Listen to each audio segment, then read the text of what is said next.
comment ça va? Salut Réhouven, ça va très bien, Baruch Hashem. Et toi? Écoute, ça va super. Ben, je te remercie d'être là dans ce podcast. Prends ta dose de leadership, c'est le nom du podcast.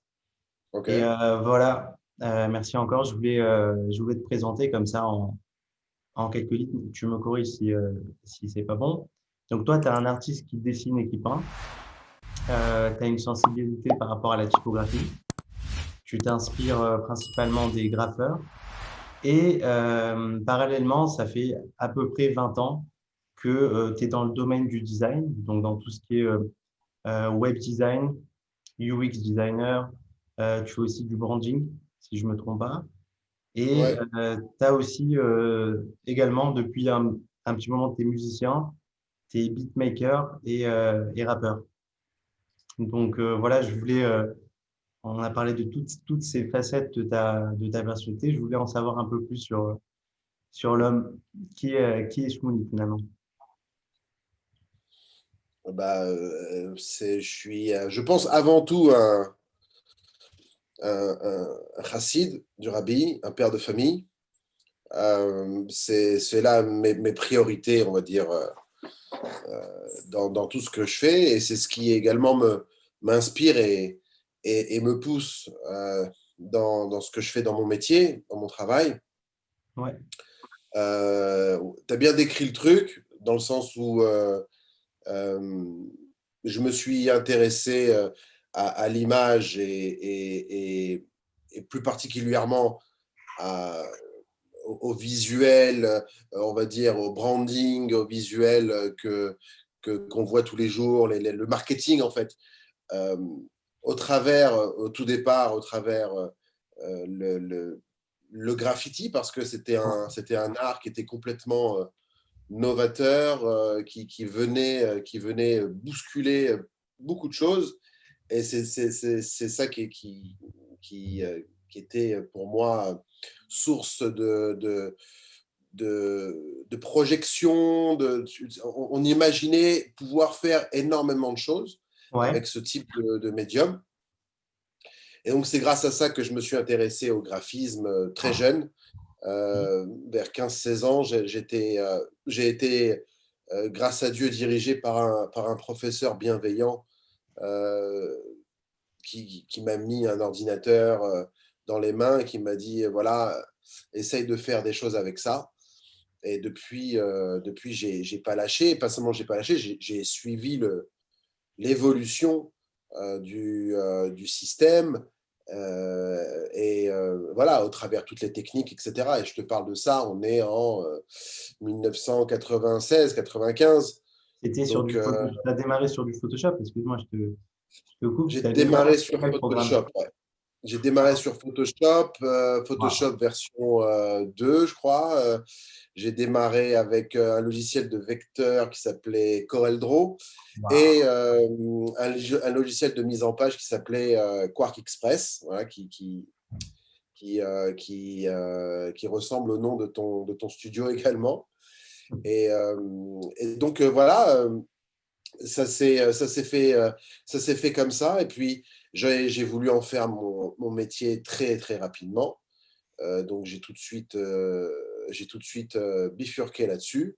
Et j'ai développé ça avec le temps. Et puis après, je suis rentré dans le monde du travail. Ok. Euh, ok, donc d'après ce que j'ai compris, vraiment, tu touches vraiment à tous les aspects du design, que ce soit du branding au design contemporain, le web design. Est-ce qu'aujourd'hui, il y a quelque chose que tu préfères? Est-ce que tu as une spécialité? Ou bien tu sais vraiment, tu es bon dans toutes les catégories de design, en toute franchise? Oui, bien sûr, bien sûr. Alors écoute, oui, comme on vient de dire, j'ai un peu touché à tout. Et il y a des choses, bien évidemment, que je préfère. Et il y a des choses qui c'est pas que je les préfère moins, mais je préfère les travailler en équipe. C'est-à-dire que, euh, au jour d'aujourd'hui, je travaille avec des équipes. C'est-à-dire que je fais Ok, rarement les choses tout seul. J'essaye de travailler avec des gens talentueux, professionnels dans leur domaine, donc dans le domaine du web, dans le domaine du branding, dans le domaine de, de, du UX, du UI, etc. Aujourd'hui, tu peux trouver des forces dans chacun de ces domaines-là. Et comme je les ai longtemps parcourus et je les ai pratiqués, etc., euh, ça me donne, si tu veux, aujourd'hui la possibilité de pouvoir gérer des équipes, de pouvoir leader des équipes de créatifs et de les amener, je l'espère, dans le bon sens au niveau de la réflexion créative quand on a un projet à mener.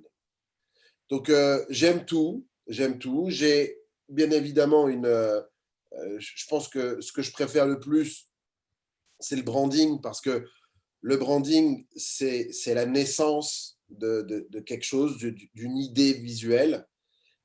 C'est un développement, c'est philosophique, Vraiment.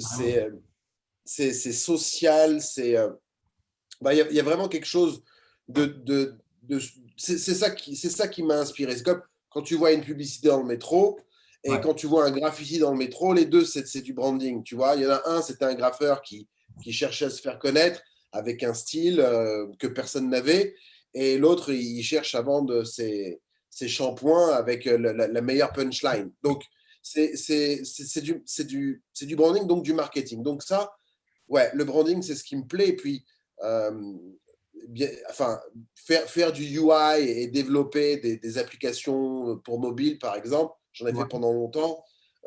Ça a été également super parce que j'ai assisté à l'évolution et à l'innovation des outils. Avant, on dessinait des interfaces sur Photoshop et qu'aujourd'hui, c'est plus le ouais, cas. On dessine avec d'autres éléments, d'autres outils. ouais. Euh, voilà, j'ai vu l'évolution des choses et ça me passionne. Techniquement, comment on arrive à faire les choses, c'est ce qui me passionne. J'aime bien le côté making of de chaque chose, en fait. Donc, euh, en touchant à tout, ça me permet aujourd'hui de pouvoir parler en tant que lead à mes équipes avec leurs mots, quoi.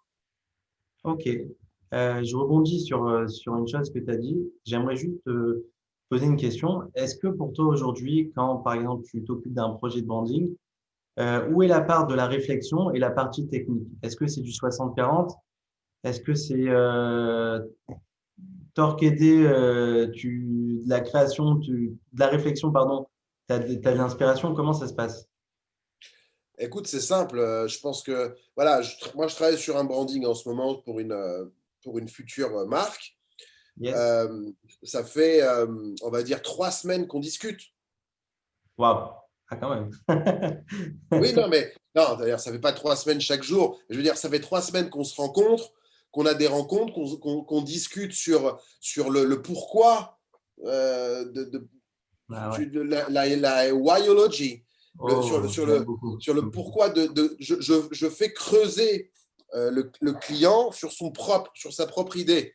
Je l'emmène là où il n'avait pas forcément pensé qu'il pouvait aller au niveau de sa réflexion. Et on commence à peine à, à sortir les premiers croquis de son logo. Donc, Wow. mais c'est intéressant parce que, en vérité, ce qu'on est en train d'entamer graphiquement, c'est très solide au niveau des fondations.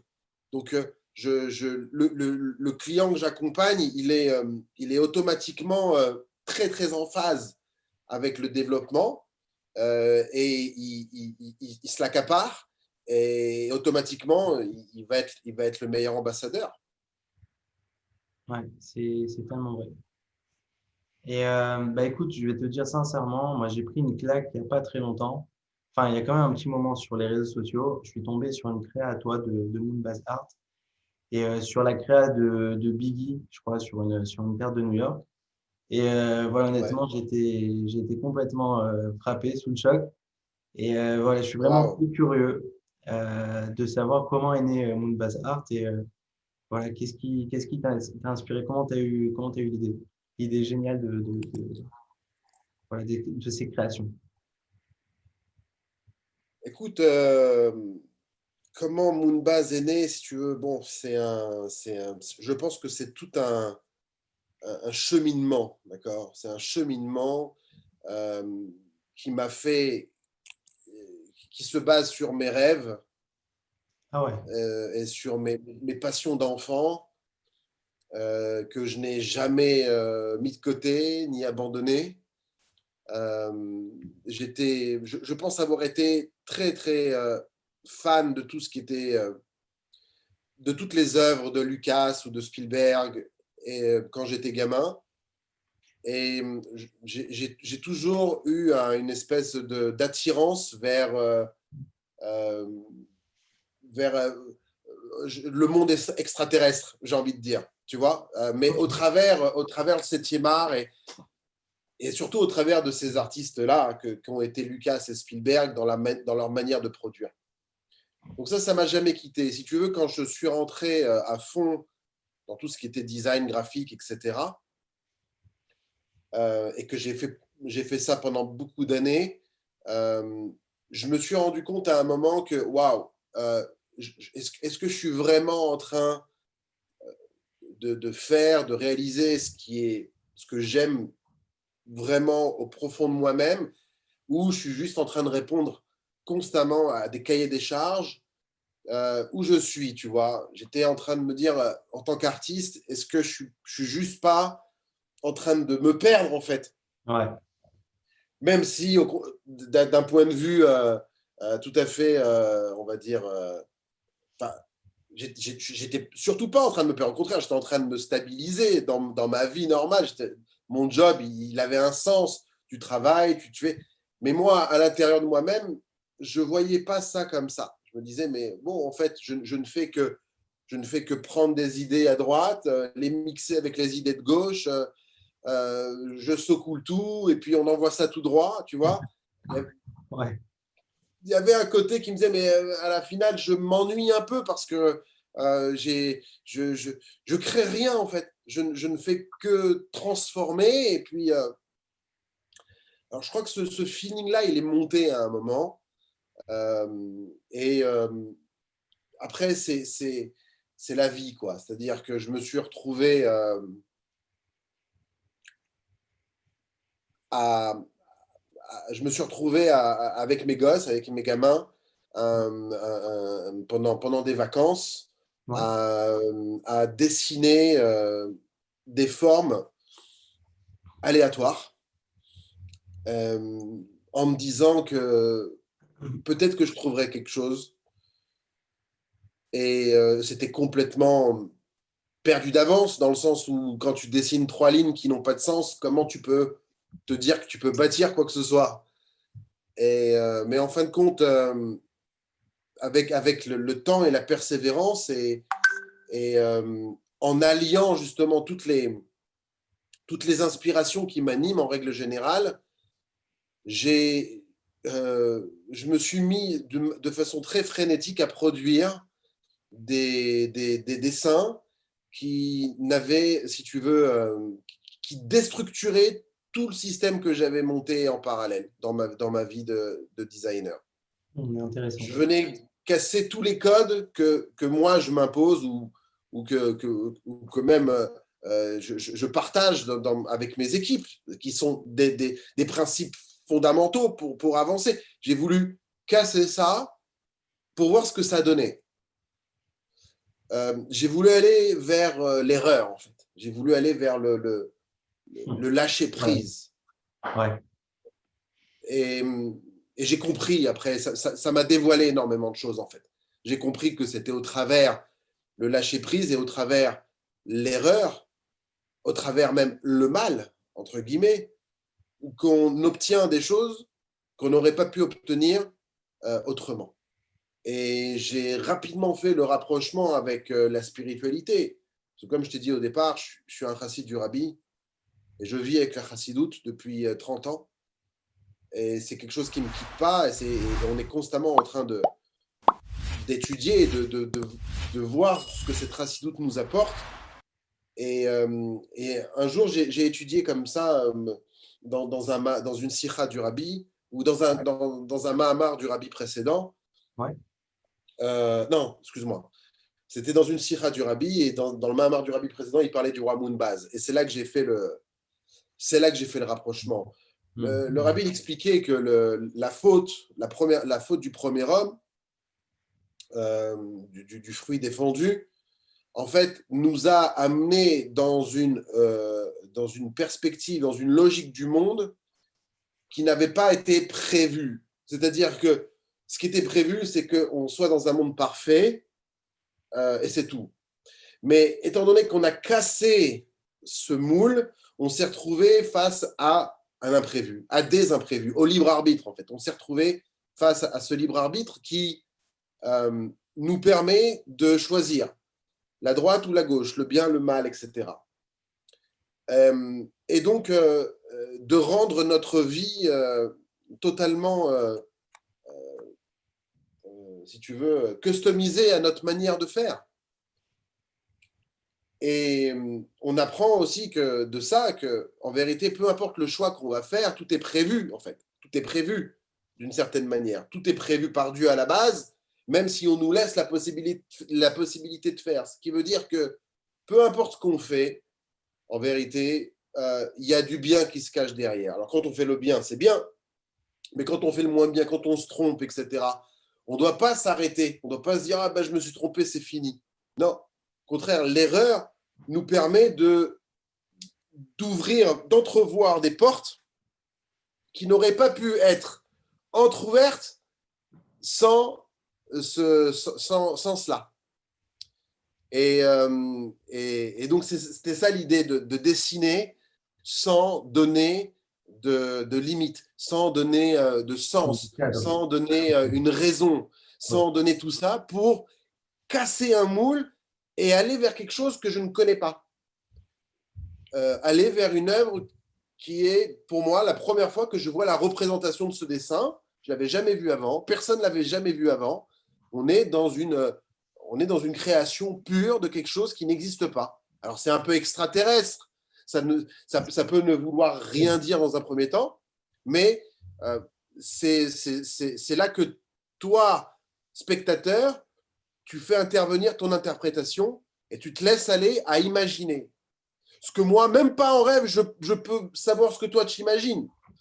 Donc en fait, c'est une connexion d'imaginaire qui fait que le spectateur, et moi je suis le premier spectateur de mes dessins en fait, je m'inspire, ça m'ouvre l'esprit d'une manière différente. Je n'ai plus peur d'entreprendre une action, une idée, euh, parce que je ne saurais pas comment la mener.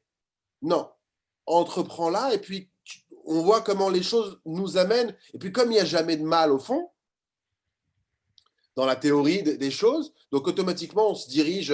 Alors c'est quelque chose qui est limité à la création, moi ce que je te dis là, Ouais. mais on peut l'appliquer dans tout. On peut l'appliquer dans tout ce qu'on fait tous les jours, dans nos rapports avec autrui, dans l'entrepreneuriat, que sais-je, dans l'éducation de nos enfants. Il y a plein de choses avec lesquelles on peut faire ça.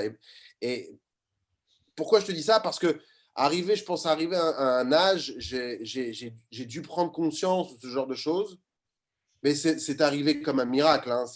C'est une espèce de révélation qui me tombe dessus. Wow. Et, et j'ai vite fait de faire le rapprochement, de faire les connexions avec le design en soi. C'est pour ça que je suis parti, si tu veux, il y a 25 ans, avec l'idée qu'il fallait que je fasse quelque chose de parfait, pour me retrouver 25 ans après à réussir à dessiner comme un enfant de 3 ans.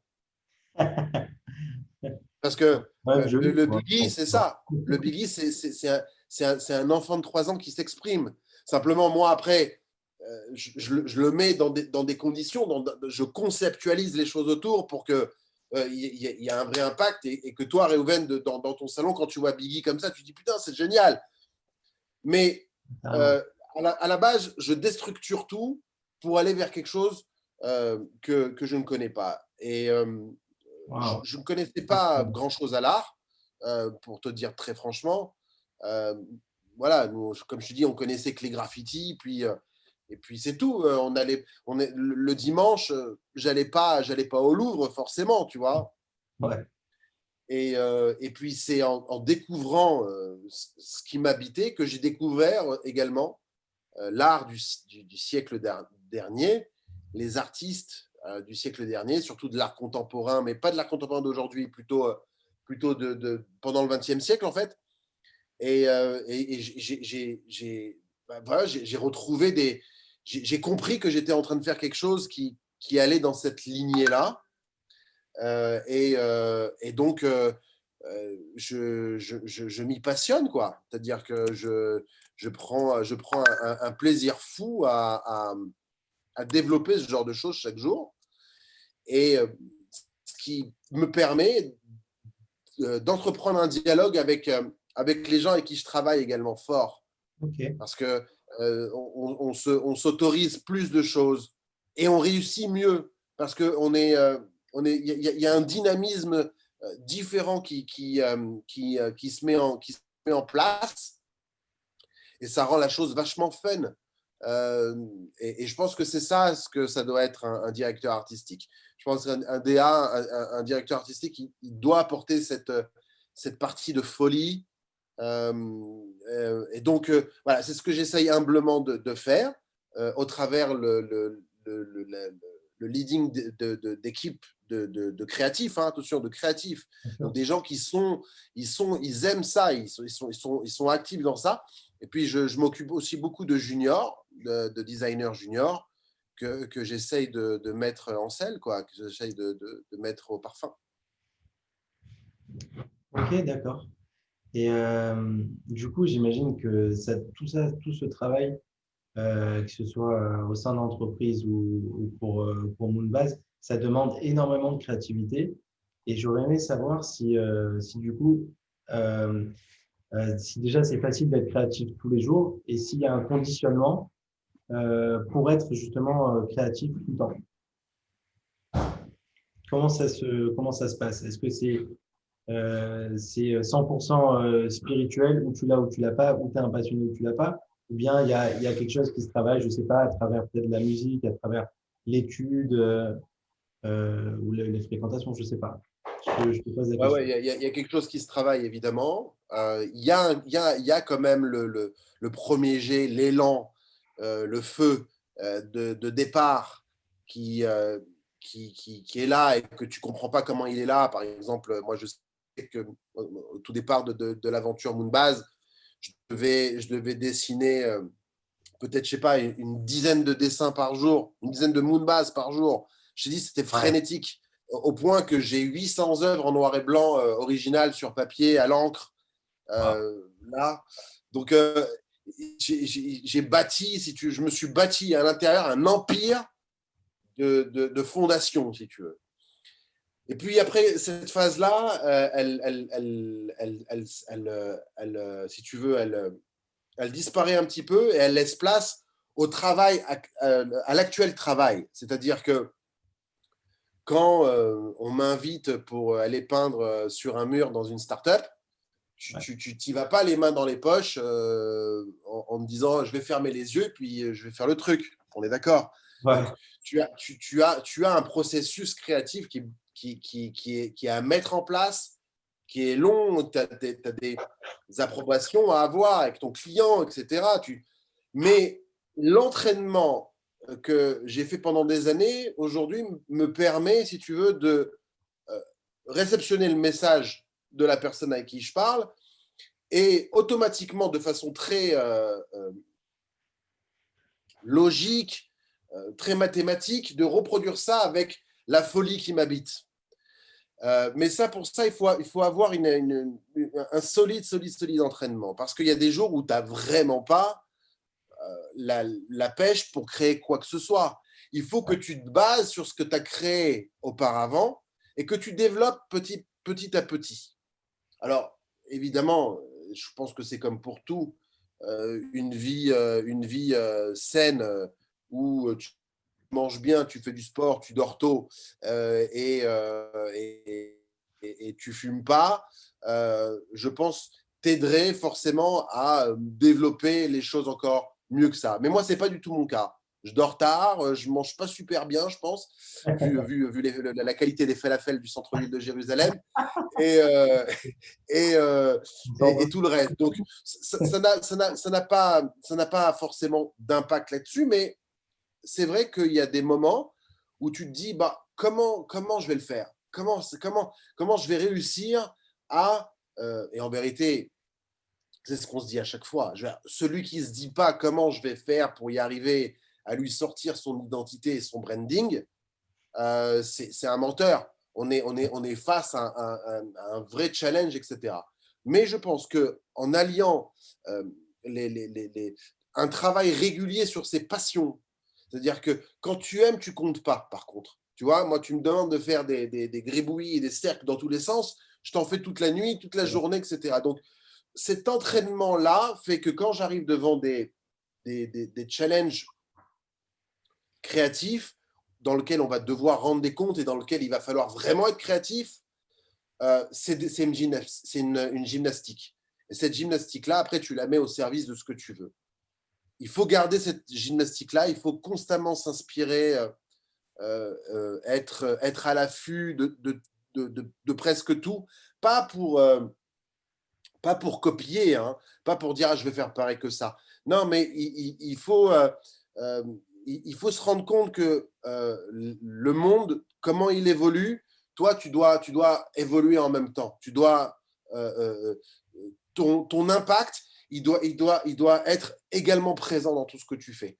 Donc, c'est en étant toi-même que tu fais ça. C'est pas en étant les autres. En étant les autres, tu ne fais que tu fais de la copie. C'est pas ça de l'art. L'art en soi et l'art dans tous les domaines, c'est révéler sa personnalité et communiquer communiquer ce qu'il y a de mieux de ta personnalité dans ce que tu travailles, dans ton projet ou dans les gens avec qui tu parles. En fait, c'est toi, l'art c'est toi, c'est la personne en soi. Et je pense que voilà, il suffit de persévérer là-dedans, d'aller chercher au fond de soi ce qu'on est, ce qu'on veut vraiment. Et après, la créativité, elle vient. Et si elle vient pas, bah, you take a break, tu vois, tu fais autre chose. Peut-être tu crées autrement. Moi, il m'arrive voilà, j'ai fait beaucoup de musique pendant 10 ans. Et j'ai créé beaucoup de musique, d'accord? Donc énormément de sons. À un moment donné, je saturais, j'arrivais plus à faire ce que je voulais. J'étais en train de me dire comment je veux arriver à ça, mais j'y arrive pas. Alors, j'étais rentré dans une phase où ça ne le faisait plus. Et grâce au dessin ou à la peinture, j'ai ouvert d'autres canaux. Bah, automatiquement, aujourd'hui, le son que je fais, parce que je continue à faire du son, Ok. il est différent. Il est impacté par mon lâcher-prise. Et ça donne quelque chose. Quand tu écoutes les sons que je fais aujourd'hui et les sons que je faisais il y a 10 ans, voilà, tu comprends vite la Ah ouais, différence. différent. Mhm. Ouais, il y a le vécu aussi qui rentre aussi en ligne de compte, j'imagine, Ouais. dans la musique. Il y a ça. Oui. Le vécu, les rencontres, et je te dis aussi les challenges qu'on te donne. Moi, quand on m'a demandé la première fois d'aller peindre à l'aérospatiale à Tel Aviv, Waouh. c'était genre, j'ai été flippé.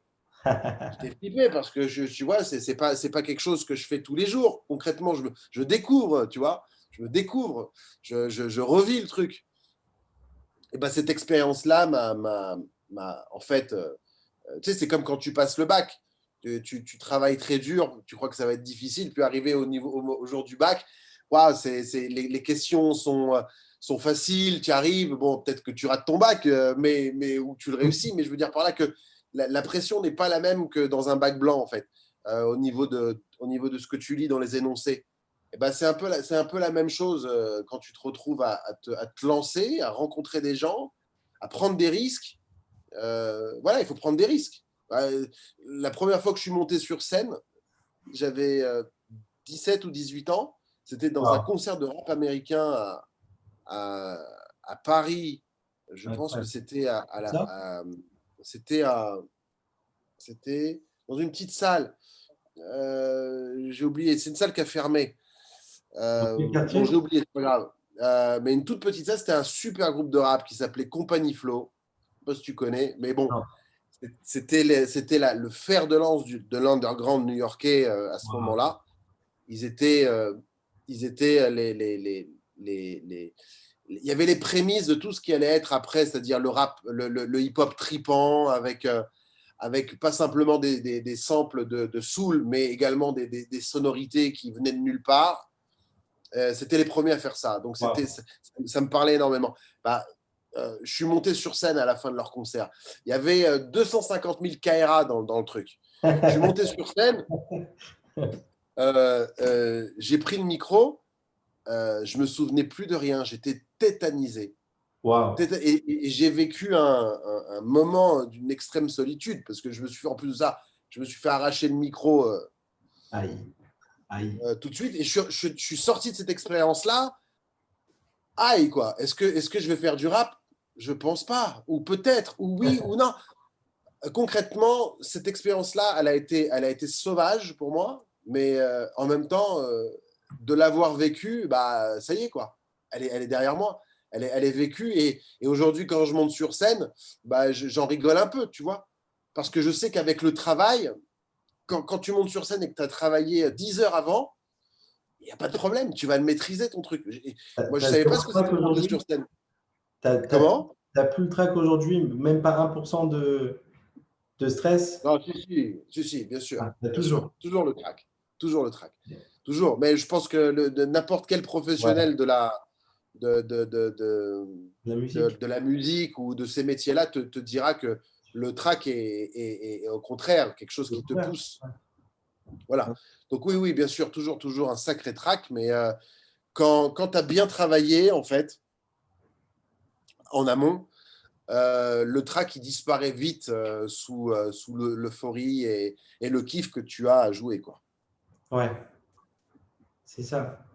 Et Ouais. Tu joues d'un instrument, toi? T'es musicien? hein, alors moi, je ne suis pas musicien. Il y a quelque chose que je fais, c'est que depuis que j'ai 15 ans, j'écris des textes. Euh, voilà, c'est né comme ça, un peu par hasard. Je pourrais dire que c'est un don, parce que depuis, je ne m'arrête pas d'écrire. Et voilà, et à chaque occasion, tu vas rire, mais déjà moi, chaque semaine, chaque 2 semaines, je fais le point comme ça en écrivant. Et voilà, quand il y a des mariages, des anniversaires, des trucs, j'envoie des textes à des gens, je sais que ça les touche. Après, j'ai jamais vraiment percé dedans. J'ai jamais cherché aussi à percer dedans, mais je sais que voilà, c'est un don qui m'a été donné. Ça touche les gens et puis voilà, c'est ma manière aussi de m'exprimer. Donc voilà, l'écriture. Mais non, pas la musique. J'ai fait du piano pendant longtemps, mais j'ai Ah, bah, c'est pas abandonné. mal déjà. Mais tu écris des textes, tu fais de la poésie? C'est du rap. On peut dire que c'est du rap. Disons que je les D'accord. structure vraiment comme des textes de rap, mais Ah, c'est voilà, bien. Moi, c'est de la ça peut être poésie, sur quoi. n'importe quel sujet, quoi. Sur l'amour, l'amitié. Ah, génial. C'est Ouais, super. Moi, j'ai un fils de 15 ans allez. qui s'est mis à écrire et, Cool. et qui écrit, c'est assez deep, c'est assez profond. Ok. Et je l'ai mis devant un micro la Hmm. première fois, là, il y a quelques jours. Waouh. Et il m'a sorti son premier morceau. Mais non. euh, et Incroyable. je suis assez bluffé, je dois dire. Donc, je n'ai qu'une hâte, c'est de creuser avec lui voilà, bon, on va dire que la pomme ne tombe pas loin de l'arbre, hein, on est d'accord. Il a grandi avec un papa Ouais. qui faisait du rap dans son bureau, mais euh, si ça commence à 15 ans comme toi, et qu'aujourd'hui tu en as le double, et que tu continues à le faire, j'espère que ça va faire la même pour mon petit. Ah ben super, ben, je lui souhaite vraiment plein de bonheur là-dedans. Et du coup, est-ce que lui, il est très bon en texte, mais aussi en flow, ou tu sens il y a il y a plus des facilités sur l'écriture, ou bien il est à l'aise vraiment dans les deux domaines? il est à l'aise dans les deux domaines. Je t'enverrai ce qu'il m'a Ah, fait. franchement, avec plaisir. Je Ouais. t'enverrai. C'est en hébreu, mais à mon Ouais, avis, tu comprendras ce qu'il ça dit. me va, ouais, ça me va. Waouh, trop bien. Ben, waouh, super, super inspirant. Et du coup, Ouais, ouais, c'est cool, tu vas voir, c'est bien. Et puis j'ai fait le son derrière. ah, Et j'ai ok, ma fille qui fait des vibes vocales comme ça. Bon, c'est très génial. sympa, tu vois. La famille d'artistes, quoi. On s'est Incroyable. retrouvés comme ça. Ah, c'est trop bon. C'est vraiment trop bon. Et du Ouais, coup, bon, fashion. excuse-moi, je t'ai coupé. Non, vas-y, je t'écoute, je t'écoute. C'est quoi les conseils que tu donnerais, voilà, à ton fils ou à tout gamin qui sent, tu vois, qu'il est à l'aise là-dessus, ça lui plaît d'écrire, mais forcément, enfin, moi je le sais, hein, à l'époque, bon, c'était marrant, j'écrivais les lettres d'amour de mes potes à l'école, mais tu vois, c'est ah, c'est horrible, c'est la première fois que je le dis dans un podcast, et Ouais. mon pote, il se reconnaîtra, mais tu vois, c'est un peu mal vu, tu as l'impression que c'est le gars un peu perché, bizarre. Ça serait quoi les conseils que tu donnerais, voilà, à un gars qui veut se lancer? Et qui est hésitant ou tu vois. Écoute, il y a deux, à mon avis, il y a deux profils. Il y a celui qui, à mon avis, veut juste se faire un kiff Ouais, et qui a vachement d'aptitude à le faire. ouais. Je pense que c'est le cas de mon fils. Je ne sais pas s'il a envie de se lancer, j'ai pas l'impression. Pas Ok. l'impression que c'est genre une priorité. Moi, je sais qu'à 15 ans, j'avais envie de devenir Steven Spielberg. Ah C'était ouais. mon. Je rêvais de ça, quoi. Tu vois, Non. je bouffais les biographies de ces mecs-là. Ouais. Donc lui, je ne le vois pas vraiment forcément vouloir être ça, même si je le trouve euh, très, très bon, d'accord. Mais partons du principe qu'il y a quelqu'un qui est très passionné. Quel conseil on pourrait donner à quelqu'un qui a envie d'avancer dans ce qu'il aime? Bah, c'est d'optimiser. Yes. Comment on optimise? Bah, c'est de se documenter, c'est de s'inspirer des meilleurs, voire même copier les meilleurs. Moi, quand j'avais 16 piges et que le graffiti me parlait, bon, il n'y avait pas d'Internet. Donc, le Non. seul livre qu'on avait sur le graffiti, c'était un bouquin qui s'appelait Spray Can Art, qui Waouh. m'avait été offert par un artiste qui s'appelle Dave Baranes, qui est un ami de longue date, donc. Euh, et j'ai littéralement reproduit au dessin chaque graffiti de ce bouquin. Waouh. Ouais, c'est Tu vois ce bien. que je veux dire? Je les ai encore. Hein. Et je venais le matin à l'école, je me souviens, monter les graffitis. Mais c'était, si tu veux, j'essayais de calquer le truc. Donc, j'en faisais, j'en refaisais, j'en refaisais. Donc, s'exercer énormément. Jusqu'au moment où tu vas prendre le risque de te tromper. Et c'est là que ça devient intéressant.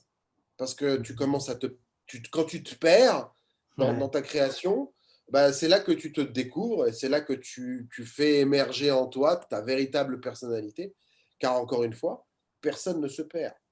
Nous Yes. sommes tous en train de révéler ce qui est caché. Donc voilà, quand tu veux essayer d'y arriver, inspire-toi des meilleurs, sois indulgent avec les moins bons et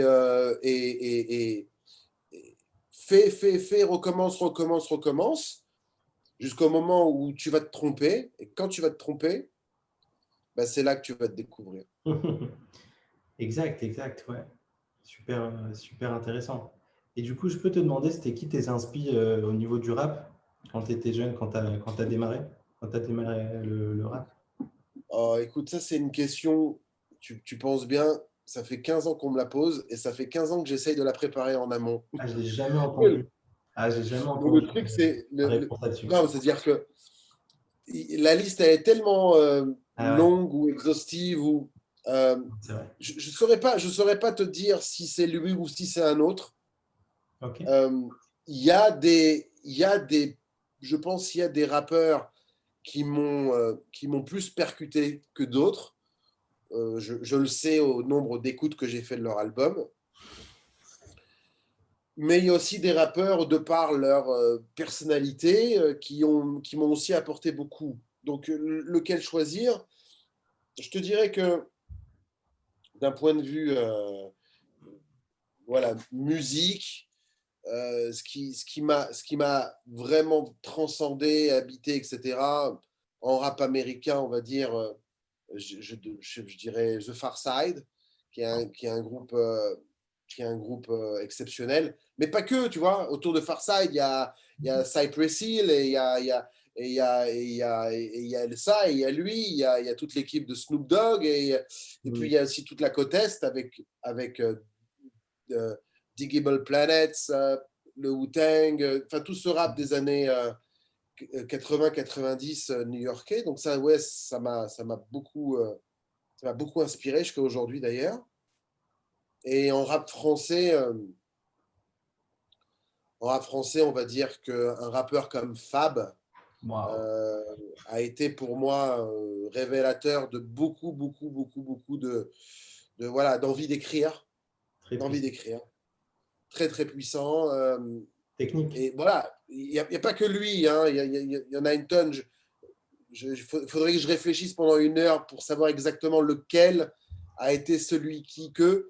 Mais voilà, ça peut être également un gars à l'époque, hein, comme, je sais pas, comme Cool Chain par exemple, ça a été également une forte, un fort impact, une vraie inspi. Euh, qui d'autre? Je ne saurais pas, il faudrait que je fasse un petit point. Mais oui, il faut dire qu'à notre époque, des mecs comme Solar, il n'y en avait pas à 25. D'accord? Et voilà, moi, Solar, par exemple, Solar, c'est pour moi, aujourd'hui, 20 ans, 25 ans après, avec le recul, c'est magique. C'est littéralement magique.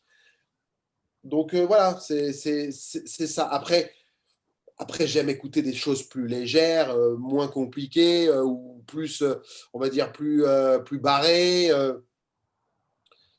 parce qu'il y a dans tout quelque chose à prendre et à développer pour soi. Je pense que quand on est un artiste, on s'inspire beaucoup des autres artistes. Il y a de ça.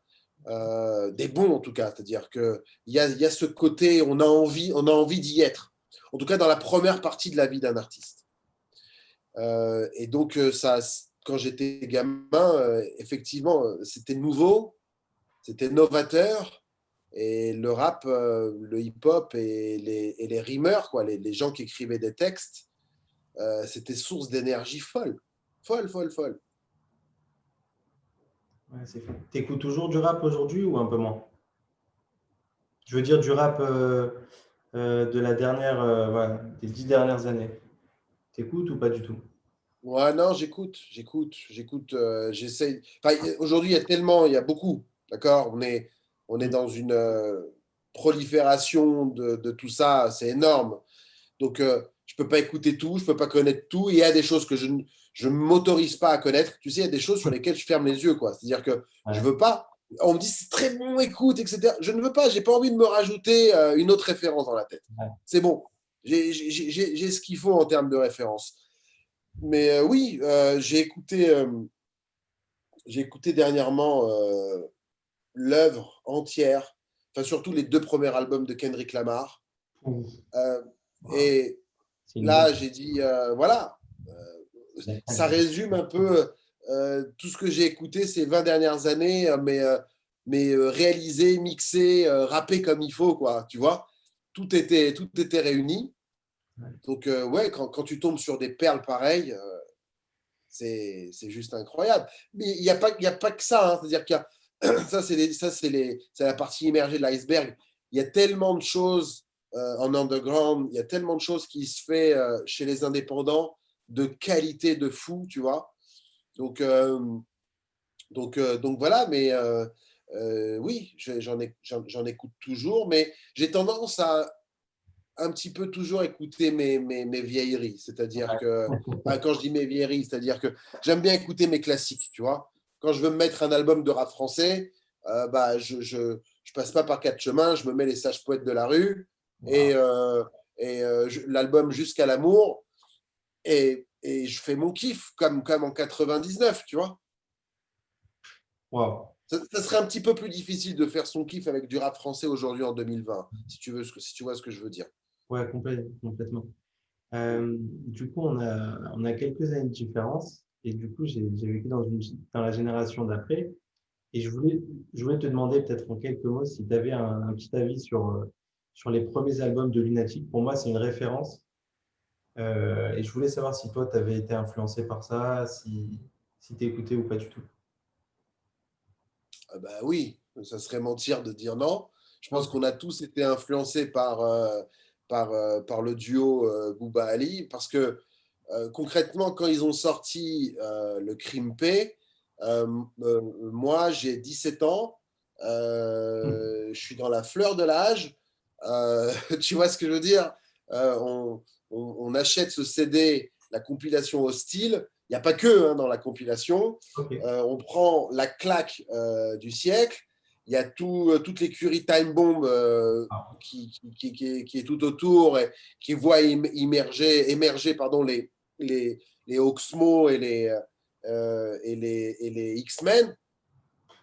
On peut être qu'impacté de folie. Après, Lunatic, c'était tripant parce que c'était lugubre, sombre. On ne savait pas exactement qui était derrière. La voix de Booba, on ne savait pas c'était qui au départ. Pendant longtemps, c'était un mystère, jusqu'à qu'après, avec l'ère Internet, les choses se dévoilent un peu plus. Mais euh, effectivement, c'était l'écriture la plus... c'était l'écriture qui faisait le plus flipper, quoi. Parce qu'il y avait des métaphores de dingue, puis il y avait une voix aussi qui était pas rassurante, j'ai envie de dire. On avait l'impression de se faire racketter, quoi, quand on entendait un. excellent. Excellent. C'est Surtout. bon ça ou pas? Tu avais l'impression de te retrouver en mauvaise posture. Mais c'était ça qui était excitant parce que ça te donnait des palpitations. Et donc, oui, c'est une grosse référence. Je ne la mettrai pas dans ma référence Ah ouais. numéro un, comme je t'ai dit, par exemple, comme Fab, par exemple, ou comme Solar, parce que je pense qu'il faut prendre d'autres choses en compte si tu veux te mettre un artiste en référence, pas simplement la première lecture, mais toutes les lectures qu'il y a derrière. Et auquel cas, Lunatic, pour moi, n'a pas forcément les lectures les plus appropriées en seconde ou en troisième ou en quatrième lecture. Donc je mets ça de côté, et je me le mets vraiment voilà, pour quelque chose pour s'ambiancer, mais de façon légère, pas forcément pour donner trop d'intérêt à la chose. Après, évidemment, quoi, ça reste. De toute façon, il l'a prouvé, le gars, qu'il était juste au-dessus. C'est Ouais. que 20 ans après, il est toujours numéro un et que tout ce qu'il fait, c'est encensé. Donc, moi, je suis très, très, très admiratif de cette réussite d'un artiste parce qu'il a été au bout de son délire, peut-être même un peu trop, d'accord? Ça en devient même un peu lourd quand on le suit depuis toujours, ce truc-là.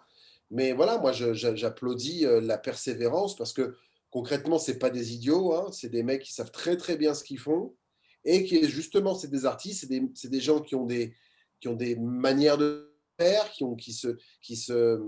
voilà, quand le gars il se lève, il essaye de faire les choses. Je pense, à mon avis, il y a beaucoup de travail derrière, énormément de travail. Et moi, je salue le travail. Je salue le travail. Les choses qui arrivent sans travail, généralement, tu vois, ça va pas loin. Hmm. Tu veux dire que c'est calculé, en fait?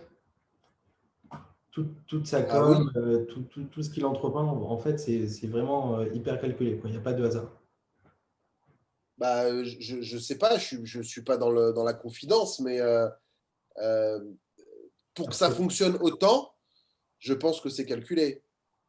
Parce que je pense que sinon, ça ferait longtemps que le gars, il aurait fini comme Tupac ou Biggie, quoi. Et c'est là que c'est intéressant, le parallèle avec les États-Unis et Tupac et Biggie, qui, à mon avis, eux, pour le coup, n'étaient pas à ce point calculé, au point que c'en est arrivé à des accidents, en fait, tu vois. Ouais, Et, et voilà, c'est en ça que que le modèle américain, il sera jamais, en tout cas que le modèle français, et il sera toujours derrière le modèle américain en termes de crédibilité. Même ouais, si aujourd'hui les choses changent et on voit une Amérique qui tombe, ou même une Europe. Mais l'Europe, c'est pas qu'elle tombe, c'est qu'elle se fait remplacer. Elle se fait remplacer justement par euh, une, une nouvelle façon de faire, de voir les choses. Et les rappeurs, ils y sont grandement pour quelque chose. Je pense que, voilà, ça fait 20 ans que les rappeurs, ils scandent que l'État, il est comme ci, il est comme ça, et que la police, elle est comme ci, elle est comme ça. Voilà, je veux dire, euh, moi, ça me fait doucement rigoler quand Joe Star, il a des prises de conscience sur ce qui se passe aujourd'hui, alors qu'il y a 20 ans, il nous invitait à aller foutre le feu à l'Élysée. Il y a, si tu veux, il faut à un moment donné, parce qu'à mon avis, il regrette ce qu'il a dit, le gars. Enfin, c'est pas qu'il regrette, mais il est pas forcément d'accord avec ce qu'il a dit il y a 20 ans, c'est évident. Parce qu'il a pris conscience, il a vu que c'est pas comme ça qu'on y arrivait. Mais le problème, c'est que même quand les rappeurs, etc., ils prennent conscience, ceux qui suivent derrière, les générations d'après, eux, ils ne s'attachent qu'au disque et qu'à la musique qu'ils écoutent. Ils vont pas commencer à chiner l'entretien qu'a dit lui, comment il a parlé comme ça, pour se rendre compte que les mentalités ont évolué. bien Et sûr. donc, si tu veux, le rap français tire un peu les choses vers le bas. Et ça me. C'est ce qui me plaît moins, tu vois. Tandis que dans le rap américain, on a moins cette ambiance. Le rap américain va être vachement plus créatif, artistique. Il va tirer les choses vers des choses. Tu vois, l'exemple d'un mec comme Kanye West, qui a pris le rap et qui aujourd'hui l'emmène sur des. Il fait de la mode, il fait du truc. Donc, si tu veux, il y a cet esprit-là qui est vachement plus intéressant pour moi que le modèle rap français qui est assez aujourd'hui. Voilà, quoi, ça fait un peu la gueule. Ouais, complètement. Pas top, hein. Ouais. Non, c'est pas les mêmes univers et Pas top. Et puis quand il s'agit d'avoir quelque chose d'un peu plus.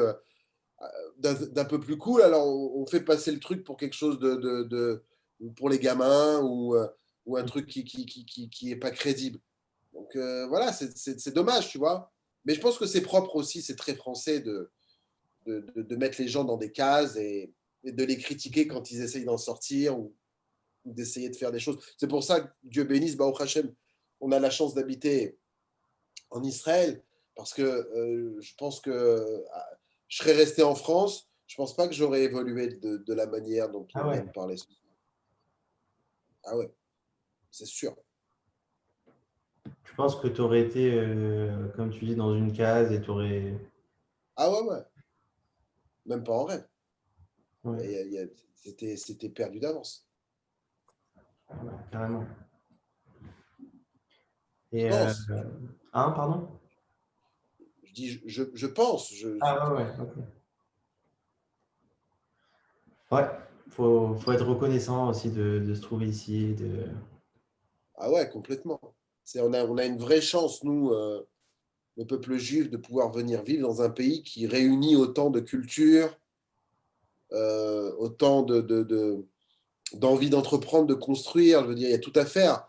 Euh, quand, quand il y a 20 ans, en fait, j'ai fait mon alia quasiment de New York. Je ne suis pas parti de France directement. J'ai habité à New York pendant quelques temps. Quand j'ai parlé avec le gars de l'agence juive, je dis, mais qu'est-ce que je vais faire en Israël et tout ça? Il me dit, bon, écoute, tu fais quoi? Je dis, voilà, moi, je fais ça, je fais de la créa. J'avais pas vraiment d'années d'expérience. Je devais avoir peut-être 2, 3 ans d'années d'expérience en entreprise et c'était tout jeune. Je sortais de l'école, tu vois. Ouais, Il m'a dit, mais il y a tout à faire en Israël avec ce métier. Il m'a dit, il y a tout à faire. Et c'est la vérité. Je suis arrivé en 99 en Israël c'était le début des startups, des trucs. Je me suis retrouvé à bosser dans des boîtes israéliennes qui avaient besoin de designers avec une vue un peu différente. Ouais. Chose qui a complètement évolué aujourd'hui en Israël, c'est bourré de designers de talent. Mais il y a 20 ans, c'était très rare. Les seuls designers qu'il y avait, en fait, c'était des mecs qui avaient été designers dans les années 70 et qui avaient travaillé sur toutes les pubs des LAL et tout ça à l'époque. Pourquoi je te dis ça? Parce que la première boîte dans laquelle j'ai bossé, je me suis retrouvé en équipe avec avec un graphiste qui, donc moi je devais avoir 22 ans, lui il en avait 50. Waouh. D'accord? Lui, il en avait 50. Et donc, il avait connu l'ère de la créa, mais où tout se faisait à la main, tu vois. Ah ouais. Ah ouais, ouais, de C'est folie. fort. Il m'a beaucoup appris. Il s'appelle Eli Evans. C'est un très grand graphiste en Israël. Il est très connu depuis des années.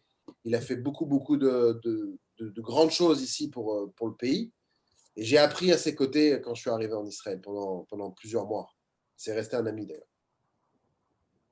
Donc, les jeunes qui veulent avancer, ils doivent également, à mon avis, c'est très important, qu'il y ait un mentor. Voilà, qu'il y ait quelqu'un avec eux qui les accompagne, qui les conseille, euh, de, pas d'une façon forcément juste. Tu vois, le mentor n'a pas forcément la parole juste, mais il a, si tu veux, il donne comme ça des directions que tu peux prendre ou pas. C'est Donc ça. voilà, moi le mentoring, c'est quelque chose que je me suis découvert avec le temps, parce qu'automatiquement, à parler avec les gens, bah, tu les aides.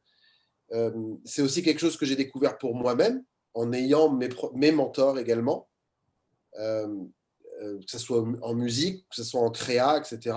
Donc je pense que c'est aussi un aspect fondamental pour quelqu'un qui veut avancer, qu'il ait autour de lui quelqu'un qui a beaucoup plus d'expérience que lui et avec lequel il peut voilà, avoir de l'empathie et créer une relation de partage sans ego et voilà, sans a priori. Tu fais du consulting aujourd'hui? Tu conseilles des jeunes ou des moins jeunes? Bah oui, concrètement, ce que je fais, c'est que j'invite. Alors, je le fais pas. Je pense pas que je le fais pas au niveau peut-être comme toi tu le fais, mais je vais le faire plutôt au niveau débriefing. C'est-à-dire que euh, j'ai quelqu'un qui a une idée, qui veut monter un projet ou que son idée est déjà prête. Moi, je l'invite euh, à débriefer l'idée avec moi, Ok. dans tous ses aspects. Son aspect visuel, son aspect conceptuel, l'impact que ça peut avoir, etc., socialement, quel visuel va impacter encore plus le concept, etc. J'essaye voilà, de lui donner des clés, de le mettre dans les mains des personnes avec qui il faut qu'il travaille. Ça peut être moi et mon équipe, mais ça peut être aussi d'autres choses. Il y a plein d'autres choses avec lesquelles on peut évoluer. Donc, c'est quelque chose que je fais de plus en plus. C'est pas marqué sur ma carte de ma business card que c'est des choses que je propose, mais voilà, naturellement les choses se font comme ça et ça va de plus en plus parce qu'il y a il y a de plus en plus de monde qui veulent s'entretenir avec des mentors, avec des coachs et d'apporter ça dans le domaine de la créa pure, je trouve que c'est intéressant à développer. Donc, je vais continuer parce que ça me plaît. Ça me plaît d'aider les gens à y voir plus clair. Et puis moi, ça me permet voilà, de découvrir d'autres aspects de ce que pourrait apporter des projets dans l'ère dans laquelle on vit. Quoi. Tu vois, il y a tellement de choses et donc voilà, je m'intéresse à tout. C'est la curiosité, tu vois, qui me fait avancer. Complètement. Et du coup, où tu prêches, j'ai envie de te demander, mais où on peut te trouver sur Internet, sur Facebook, il y a une page Moonbase Art, il me semble. Alors, oui, j'ai une page sur Facebook. En fait, j'ai mon Facebook qui est. J'ai pas trouvé forcément meilleur moyen de communication que ces réseaux sociaux pour être en contact directement avec les gens qui sont dans le game. D'accord? Donc, concrètement, Instagram, Facebook, on n'a plus forcément besoin de site internet en parallèle à ça. Euh, donc oui, on me retrouve au travers ces réseaux. J'y suis pas forcément très très présent, je suis pas très très actif, je suis pas constamment en train de poster des choses, mais voilà, je suis présent sur les trois réseaux principaux que sont LinkedIn, Facebook et Instagram. LinkedIn, c'est pour moi aujourd'hui, j'espère pouvoir en 2021 aller plus profondément dans LinkedIn. J'ai étudié LinkedIn pendant 2-3 ans, voir comment les choses fonctionnent, voir si ça me plaisait tout simplement, etc. Il y a eu des moments où je me disais non, ça m'a l'air un peu bloqué comme système. Puis là, j'ai l'impression que les choses sont un peu plus souples, même au niveau de leur ergo, etc. Donc, donc voilà, je pense développer un peu plus le côté LinkedIn. Mais après, je travaille beaucoup de bouche à oreille, dans le sens où j'aime les rencontres. euh, et, euh, et puis voilà, après, encore une fois, il faut, il faut, il faut travailler avec des groupes de gens qui ont, si tu veux, ces besoins-là, qui sont dans des cercles d'influence, qui ont voilà, et automatiquement, tu te fais connaître, mais tu te fais connaître par une présentation directe, quoi. Voilà, je te présente, je te présente Chmou, je te présente Tartampion, et puis on se parle. Donc moi, je prévalue ça encore et toujours. Euh, et puis Instagram, qui me permet d'une certaine manière d'avoir une galerie d'art à portée de main sur Internet. Et les gens qui sont intéressés par acquérir une œuvre, etc., ils passent par là généralement. Ok, tu as un shop aussi? Ça veut dire, tu as un site où on peut acheter directement les œuvres ou vraiment on t'envoie Ouais, un... j'ai un shop. Alors j'avais un shop jusqu'à il n'y a pas longtemps, j'étais sur Shopify. J'avais un shop là-bas. Et puis là, j'ai décidé de restructurer en fait ma présence en ligne sur Internet parce que je suis en train de regrouper tout ce que je fais, je vais le regrouper en un seul et même euh, euh, monde, si tu veux. D'accord? Parce Cool. que aujourd'hui, tout se regroupe. Pendant des années, je pensais, à raison d'ailleurs, développer des concepts en parallèle les uns aux autres, parce que j'avais besoin que ces concepts-là soient autonomes, qu'ils existent d'eux-mêmes. Moonbase, c'est lui-même. Shmoulik, c'est lui-même. Ça, c'est la créa, le UX, c'est lui-même, etc. Mais en fait, avec le temps, l'âge et l'expérience, que je me rends compte que tout ça, c'est la même chose. Je, je, je, je, je, je peux communiquer et aider les autres grâce à toutes ces facettes-là. Donc, je suis en train de restructurer ça et effectivement, il y a un shop sur sur des marketplaces d'art. En l'occurrence, il y a aussi sur Etsy où j'ai mis pas mal d'œuvres là-bas. Et puis on va voir comment les choses évoluent, où je vais vraiment développer le truc. Il y a pas mal de marketplaces aussi, comme Saatchi, etc., dans lesquels il faut s'implanter et développer. Tout dépendra du temps que j'aurai à pouvoir le faire, mais c'est clairement ce qui m'attend, quoi. Ouais, ok, super cool. Ah bah, écoute, je mettrai les liens des réseaux pour les gens qui voudraient Ouais, avec suivre ton plaisir. actu et voir un peu ce que tu fais. Et bon, écoute, ben, franchement, merci beaucoup pour ce partage. On a parlé de plein de choses, c'était vraiment inspirant. Je pense que ça va inspirer plein de gens, plein de jeunes aussi qui peut-être sont hésitants, ne savent pas s'ils doivent se lancer ou pas.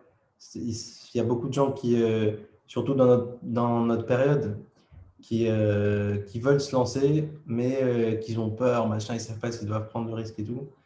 Et voilà, tu nous as donné plein de leçons de vie, donc je suis content. Je suis vraiment plein de gratitude pour ça. Merci beaucoup. Merci à toi. Il faut surtout pas oublier que de se lancer, ça peut être simplement dans sa tête. Euh, Ouais. je veux dire, un enfant, quand il rêve dans sa tête. Donc, lance-toi déjà dans ta tête, même si y a pas forcément d'actes concrets qui suivent par la suite. Mais rêve, rêve, rêve, rêve, tu vois. Je pense qu'il faut rêver un maximum. C'est le bon départ pour se lancer, c'est de rêver. S'il y a une personne qui vient te voir et tu dis j'ai du mal à me lancer, demande-lui si elle rêve encore. Tu vois, je pense qu'il faut, c'est par ça qu'il faut commencer. Et écarter de leur esprit l'idée de réellement faire quelque chose.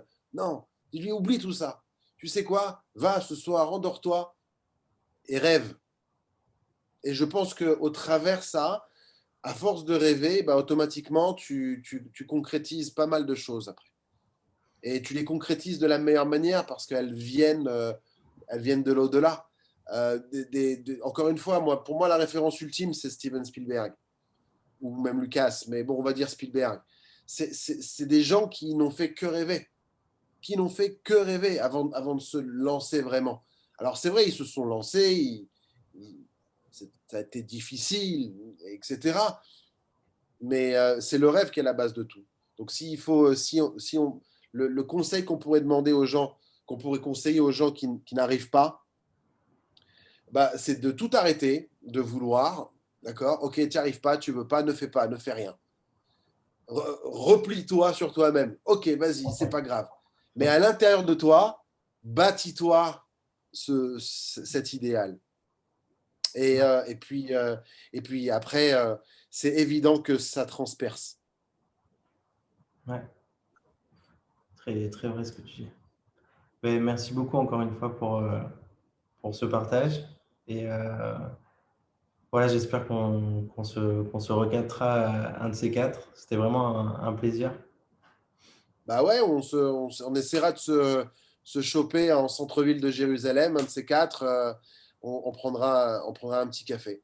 Allez, avec plaisir. En tout Super. cas, merci beaucoup à toi et voilà, Rouven, à bientôt. Betzlacha avec tes projets. Merci. Et, euh, et puis, euh, et puis, si tu as envie de débriefer sur certains trucs, tu sais où me trouver. Yes, ouais, complètement. Merci beaucoup à toi et voilà, je te dis à très bientôt. À bientôt, Rouven. Bye bye. Bye.